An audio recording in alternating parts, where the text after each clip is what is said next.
What's up, guys? Just got done with training, so I look like a freaking mess. I'm just now leaving the academy. Rolled for about an hour. It was a good time. So I got a message in my previous video, and it was asking about learning the names of techniques, memorizing moves. How do you do that? Guys, my name is Bill Jones. I'm the head instructor of top-level martial arts in beautiful downtown Cuyahoga Falls. Black belt under Master Pedro Sauer. You're watching Professor's Corner. Don't forget to like, subscribe, comment. We do have a monthly gi giveaway, Defirma Kimono Company. If you've never had one of their gis, it is the nicest gi I've ever worn. It's got, look at this crane. Who does that? Who parks that? Where's the safety officer? Super nice gis. I'm giving one away every single month to, all you gotta do is comment and be a subscriber. If you do those two things, you will be entered for the gi giveaway. How do you remember moves? Memorization's a weird thing. Some people are good at it, some people aren't. But I think that when it comes to jiu-jitsu, memorization isn't really the right word because, let's be honest, when you say how do you remember moves, I guess that could mean a couple things, but I think for most people what they mean is like in the moment, in the heat of the moment, crap's hitting the fan, how do I remember the right move to do for that time? And, sorry, I'm packing stuff in my car. Just getting my laundry basket. These are my gis. So, how do I remember moves at the time that I need to remember them? And it's actually not that hard of an answer, and the answer is training.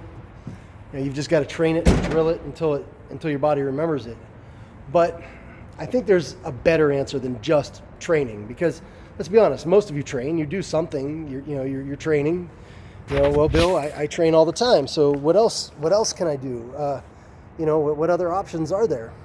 And I think the right answer is focused training. I think that's where most people miss and most people mess up, is they just show up and they go through the motions, and that's okay from time to time, and that's okay if you're just beginning and you don't have any clue.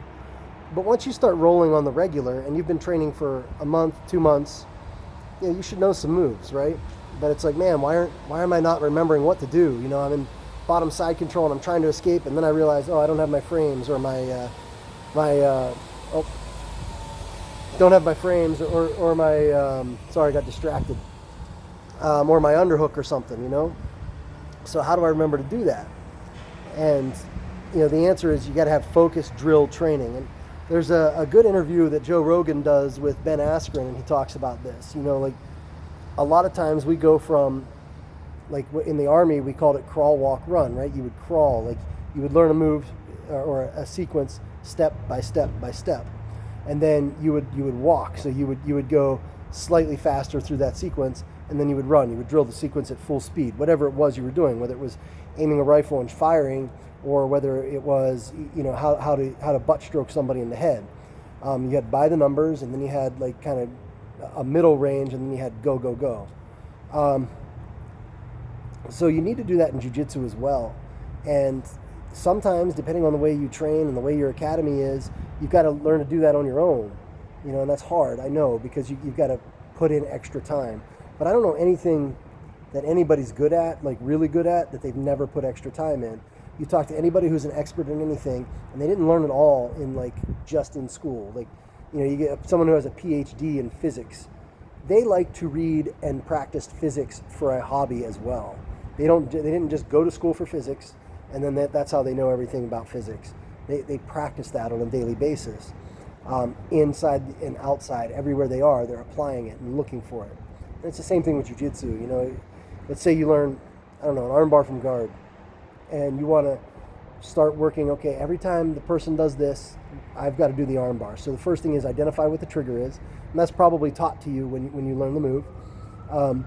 And then you drill it nice and slow so that you're sure that your body mechanics are correct. Your hips are climbing, your legs are coming around the way they're supposed to. They're biting the head down so you can't get stacked, things like that. And then you've got to do it at a secondary pace before, because usually it's like, okay, I drilled it. All right, guys, high five, fist bump, and go. Now make it happen, full go. It's tough to do. It's going to take a lot longer to do that. You're better off having a very focused level of training where it's like, okay, you're gonna be in my guard working, and when you give me the trigger, I have a second to start my move. Like, and that helps you identify it quicker. Okay? Man, everybody is just trying to kill this video today. I ain't editing it out. Oh, good, they turned it off for me. Hope everybody's okay. That's actually an ambulance. So anyway, what I'm saying is, when you speak, they get you back. Karma. What I'm saying is, I hope I'm making it clear. Here's another way to think about it. Like, let's say it's side control escape, right? So it's like, okay, look, we're going to start in my guard. You're going to pass my guard. And my job is to remember to get my underhook as you pass and do my side control escape. If I don't get my underhook, you get to do a submission on me. And a lot of people don't want to do that because it's like, oh, but I just want to roll. I just want to go. But then what happens is, let's say you're trying to work your side control escape. You're trying to be focused. Bill, I know that when I come to class today, I am working side control escapes.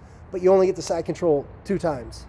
Or you only get the underhook like once out of like 45 minutes of training. What good did that really do you as far as learning how to get out of side control? I'm gonna say none.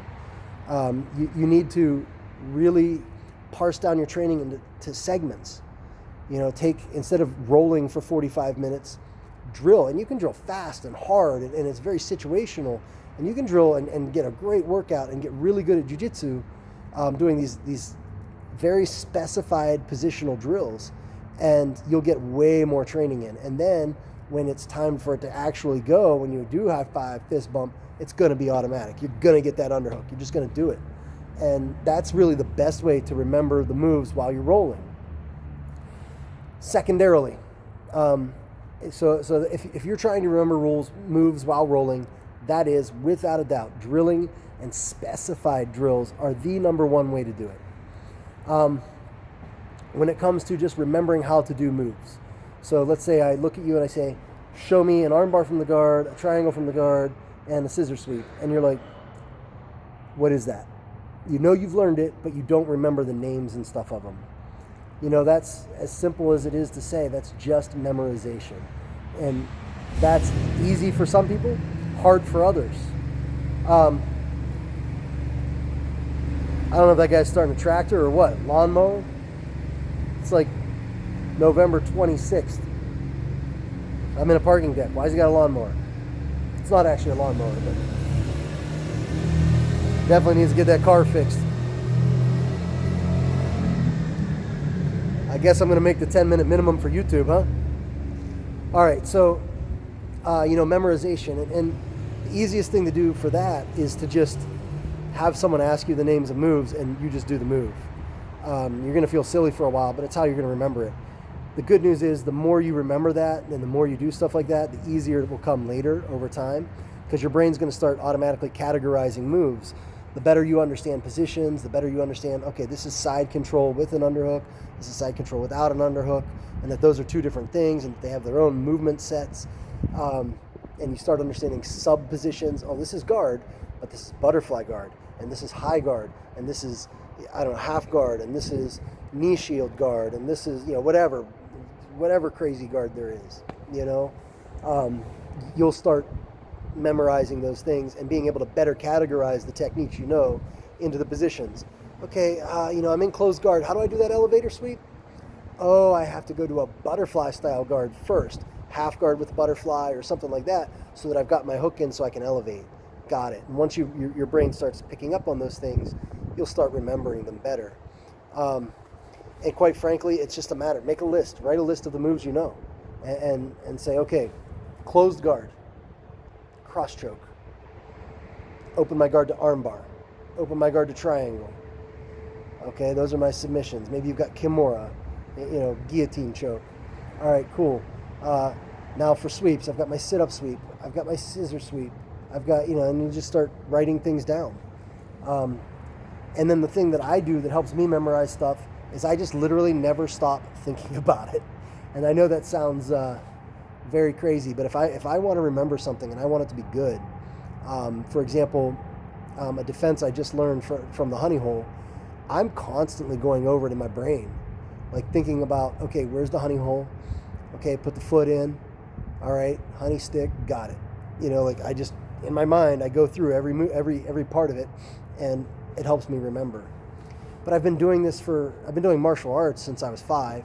So I've been categorizing human movement and techniques since I was 5 years old. So for me, that's kind of an easy thing to do. It's not something I really have a problem with, but I can understand why some would. But in the end, just understand, pick a nomenclature that works for you. So like, for example, if you look at leg locks, you'll hear it called the saddle, you'll hear it called the honey hole, you'll hear it called the 411, and sometimes those are slightly different variations of the same thing. But you've got to pick a nomenclature. Just pick one. It doesn't matter which one that works for you, and it's probably going to be whatever's taught in your academy or your gym or whatever you guys call it, and go with that. And then from there, just remember the moves. Now, I don't have a 5 tiny details this time. I am going to do it from side control. I'll probably upload that separately. Don't forget that we do have the gi giveaway going on for November, so make sure to comment and be a subscriber to have a chance to win the gi. And then we're starting a Patreon, me and my other black belt Nate. It's going to be really cool, guys. You're going to be able to send in videos, help support the channel. You'll send in videos of you rolling or in tournaments, and I need to pick better places to do videos, but you'll be able to send those in and we'll dissect them for you, and kind of give you ideas of things that you could do in various situations that you're finding yourself in. I would say it's great for white belts, blue belts, purple belts, brown and black. You could probably self-diagnose those things, I know, but if you just want to get a different take on it, it's an easy thing to do. And there'll be different levels that you can support us on Patreon. I don't have that out yet. I'll probably get all that out ready by the first of the year.